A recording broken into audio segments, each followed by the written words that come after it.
opening ceremony of games and awards. Today I am going to start modern Olympic games. So let's start it. The credit. Don't talk. Last seat.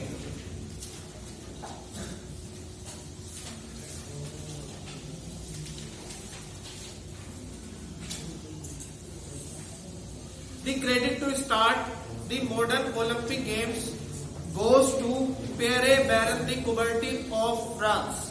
ये Pierre Baron de Coubertin of France मतलब France के नागरिक थे.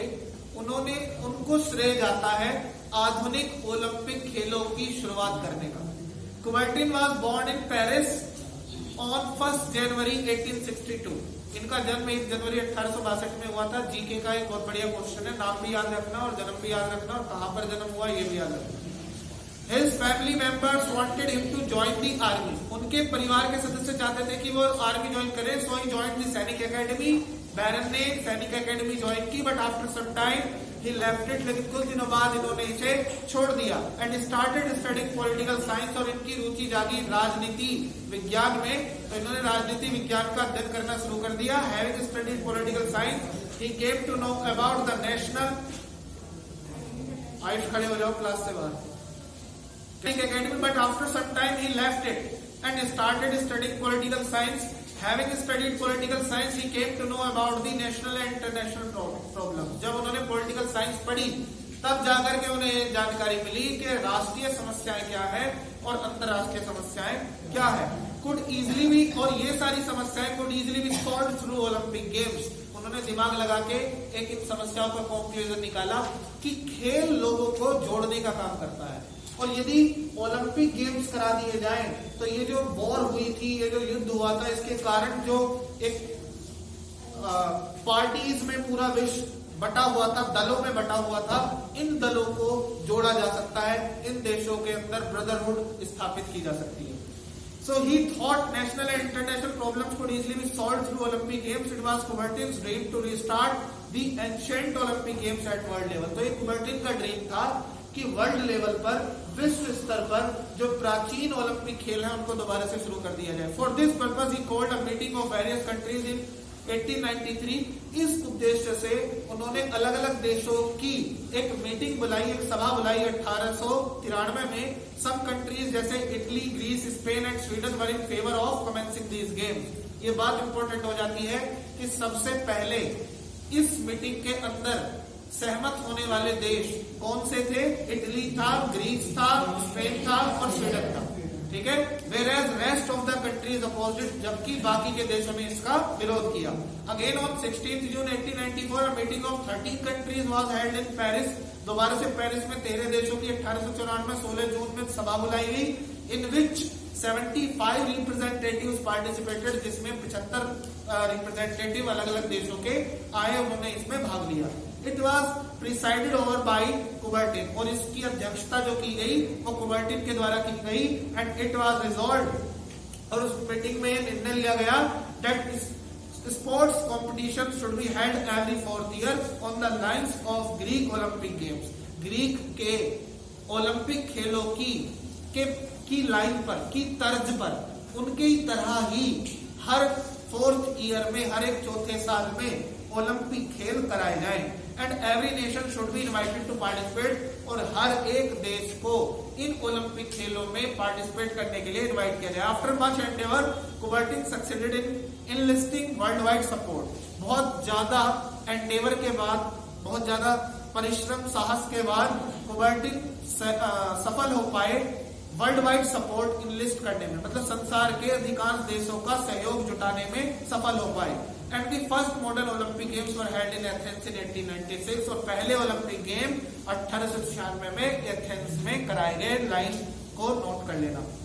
इन दी 1896 Athens Olympic games, the first modern Olympic games, only 9 countries participated. कितने देशों ने हिस्सा लिया? इंपॉर्टेंट बात है. This number gradually increased, and in the 1972 Munich, West Germany Olympic Games, 122 countries participated. और ये नंबर धीरे धीरे बढ़ता चला गया. 1972 आ गया तो म्यूनिक में, वेस्ट जर्मनी में जो ओलंपिक खेल हुए थे, वहां पर 122 देशों ने हिस्सा लिया. तो देखो इतिहास में बैरन पियरे बैरन द कुबर्टिन ने अपना नाम किस तरह से दर्ज कराया है कि उन्होंने कहा तो वे एक सामान्य सैनिक बन जाते, मेजर बन जाते, कर्नल बन जाते, ब्रिगेडियर बन जाते, कुछ भी बन जाते, लेकिन उससे ज्यादा कुछ नहीं होते। लेकिन आज पूरा विश्व उनको जानता है, इंडिया के अंदर उनके बारे में पढ़ा जा रहा है। तो ये इंसान के दिमाग और उसके साहस और उसकी बुद्धिमत्ता, धैर्य का एक मतलब जीता जागता सबूत है कि अगर हम ये सब वो कर सकते हैं तो हम भी कुछ कर सकते हैं। So the 3 Olympics could not be held during the Second World Wars, 2 World Wars, sorry, first and second के दौरान 2 ओलंपिक जो थे इन वर्ल्ड वॉर की वजह से नहीं हो पाए। 3 ओलंपिक्स। ओलंपिक मोटो क्या है? अब देखिए हर एक काम का कोई ना कोई एक मोटो लेकर के चलते हैं, एक ध्येय लेकर के चलते हैं। ध्येय क्या होता है? ध्येय मतलब आपने कोई काम करना शुरू किया, उसका जिस्ट क्या है, किस लिए किया जा रहा है वो, हाँ उद्देश्य कह लीजिए। ओलंपिक मोटो कंप्राइजेस 3 लैटिन वर्ड्स। ओलंपिक मोटो जो है वो 3 लैटिन भाषा के शब्दों के अंदर निहित है, उनके अंदर कंप्राइज करता है। पहला है Citius, altius, Fortius.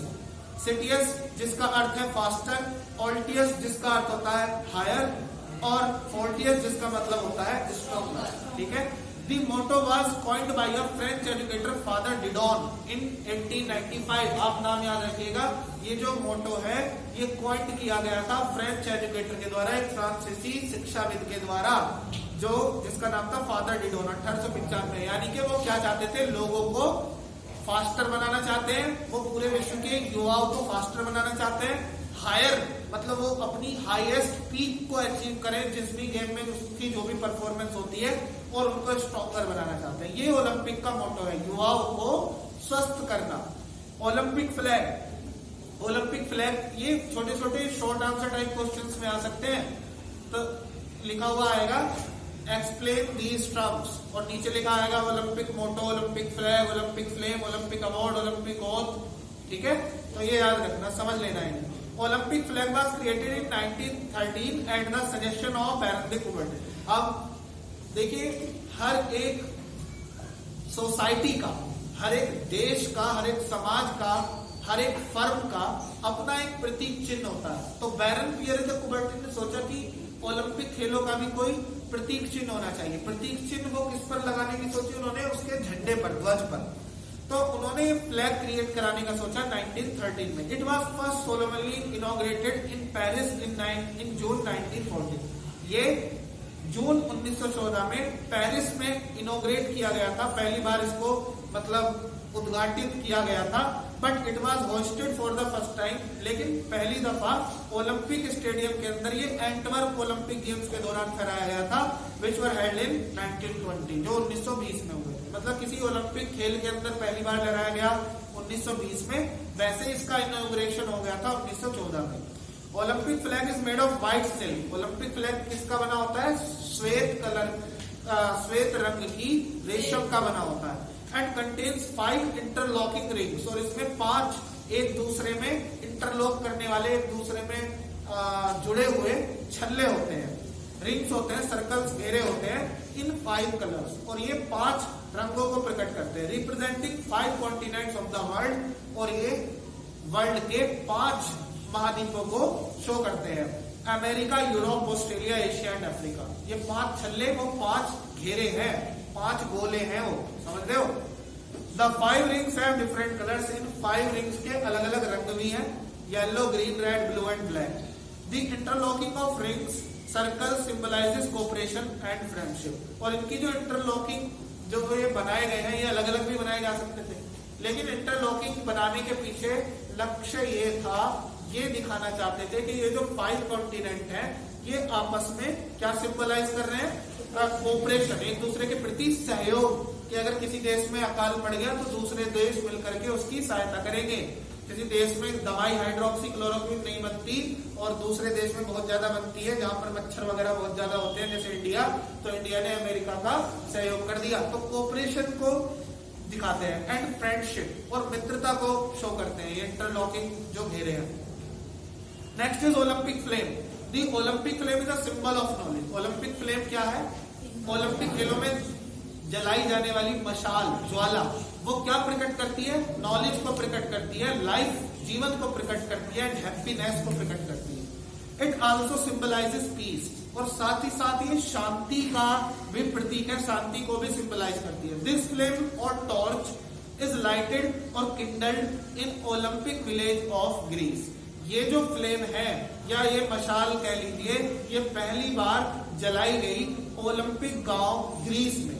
And it is carried by the runners to the place, और ये दौड़ने वाले धावकों के द्वारा, वो रिले रेस होती है ना, रिले रेस बुलाते हैं उसको, इसमें एक व्यक्ति दूसरे व्यक्ति को मशाल पास करता जाता है। तो धावकों के द्वारा, दौड़ने वाले व्यक्तियों के द्वारा इसे ग्रीस गांव से पहुंचाया गया, जहां पर ओलंपिक होने वाले थे। Olympic games are going to be organised. During this process it keeps burning, और इस पूरे प्रोसेस के दौरान ऐसा नहीं होना चाहिए कि मशाल बुझ जाए, ये जलती रहनी चाहिए। At the end of the closing ceremony, और जब क्लोजिंग सेरेमनी होती है of these games, this flame is extinguished, तो क्लोजिंग सेरेमनी में इस फ्लेम को बंद कर दिया जाता है। वैसे इसके पीछे बात क्या है कि जो मशाल जो है ये हमेशा कहीं भी पूरी दुनिया में ओलंपिक हो, लेकिन इस मशाल को जला के कहां से लाया जाता है? ग्रीस से ही लाया जाता है, ओलंपिक वैली से ही लाया जाता है, क्योंकि वहीं पे ये मशाल जला करके रखी गई है। और इस मशाल को किसी माचिस की तिल्ली या किसी अदर सोर्स ऑफ फायर से नहीं जलाया गया है, बल्कि सिर्फ सूर्य की किरणों से इसकी ज्वाला को भड़काया गया है। फिर वहां से लेकर के जाते हैं, कई बार प्लेन से लाई जाती है। अब ऐसा तो है नहीं कि भाई मान लो लंदन में ओलंपिक हो रहे हैं और ग्रीस से दौड़ते हुए ला रहे हैं, समुद्र में भी दौड़ते आ रहे हैं, तो वहां से प्लेन के थ्रू लाया जाता है। फिर नियरेस्ट एयरपोर्ट जो होता है वहां से तय किया जाता है कि वहां से दौड़ते हुए लोग स्टेडियम तक इस मशाल को लेकर के जाएंगे। तो ये इसका एक सेरेमनी है। Olympic awards, the first, second and third position holders are awarded with gold, silver and bronze. आधुनिक ओलंपिक खेलों में अवार्ड मिलते हैं, गोल्ड, सिल्वर और ब्रॉन्ज अवार्ड मिलते हैं फर्स्ट, सेकंड और थर्ड पोजीशन होल्डर को। मेडल्स मिलते हैं एंड सर्टिफिकेट मिलते हैं रेस्पेक्टिवली। ठीक उसी तरह से the next 5 position holders are also awarded with certificates only. इनके बाद के जो नेक्स्ट 5 पोजीशन होल्डर होते हैं उनको भी अवार्ड किया जाता है, लेकिन उनको मेडल नहीं मिलते, उनको सिर्फ सर्टिफिकेट मिलता है। ओलंपिक ओथ, ओलंपिक खेलों के दौरान एक शपथ भी ली जाती है, वो शपथ बहुत इंपॉर्टेंट है। इस शपथ के अंदर पूरे ओलंपिक खेलों का एक मतलब कह लीजिए कि निचोड़ है बिल्कुल। During the opening of Olympic games, oath taking ceremony is held by the athletes who assemble in the sports stadium. Olympic खेलों की ओपनिंग सेरेमनी के दौरान ओथ टेकिंग, शपथ ग्रहण समारोह किया जाता है एथलीट्स के द्वारा जो स्पोर्ट्स स्टेडियम में असेंबल होते हैं। A representative of the host country comes forward holding the flag. सारे खिलाड़ी होते हैं स्टेडियम के अंदर और हर एक देश का एक रिप्रेजेंटेटिव फ्लैग बियरर जो होता है उसको आगे बुला दिया जाता है, वो आगे आ जाता है, ठीक है, वो शपथ दिलवाता है। The flag bearer of the competing nations also take up their position, वो अपने पोजीशन ग्रहण करते हैं। The representatives takes oath on the behalf of all the athletes, और जो रिप्रेजेंटेटिव होते हैं वो किसी भी देश के तरफ से जो रिप्रेजेंटेटिव आया होता है वो सारे खिलाड़ियों के बिहाफ पर वहां पर शपथ ग्रहण करता है। Who raise their right arm, बाकी जो एथलीट होते हैं वो शपथ लेते या नहीं लेते वो एक अलग बात है, बाकी हाथ सब उठा के रखते हैं अपना शपथ के लिए राइट आर्म को, and repeat the oath after him her, और उस रिप्रेजेंटेटिव के पीछे उस शपथ को दोहराते हैं। अब वो शपथ क्या है ये आएगा और आपको वर्ड टू वर्ड लिखना होगा अगर ये क्वेश्चन आता है। वी स्वेयर दैट, हम शपथ लेते हैं कि we will take part in the Olympic games, हम ओलंपिक खेलों में हिस्सा लेंगे। इन लॉयल कॉम्पिटिशन, ईमानदारी के साथ प्रतियोगिता करते हुए। रेस्पेक्टिंग द रेगुलेशन, सारे नियम कानून कायदों का आदर करते हुए, सम्मान करते हुए। विच गवर्न देम, जो इन खेलों को गवर्न करती हैं, जो कानून कायदे खेलों को पर लागू होते हैं। And desirous of participating in them in the true spirit, और हम इच्छुक रहेंगे इन खेलों में हिस्सा लेने के सच्ची स्पोर्ट्समैनशिप की, ट्रू स्पिरिट के साथ, सच्ची खेल भावना के साथ। For the honour of our country, अपने देश के सम्मान के लिए। And for the glory of sports, और खेलों की शान के लिए। ये इनकी शपथ है, ये आपको ध्यान रखनी है। रूल्स फॉर कॉम्पिटिटर्स, क्या है वो हम नेक्स्ट क्लास में पढ़ेंगे। Thank you very much.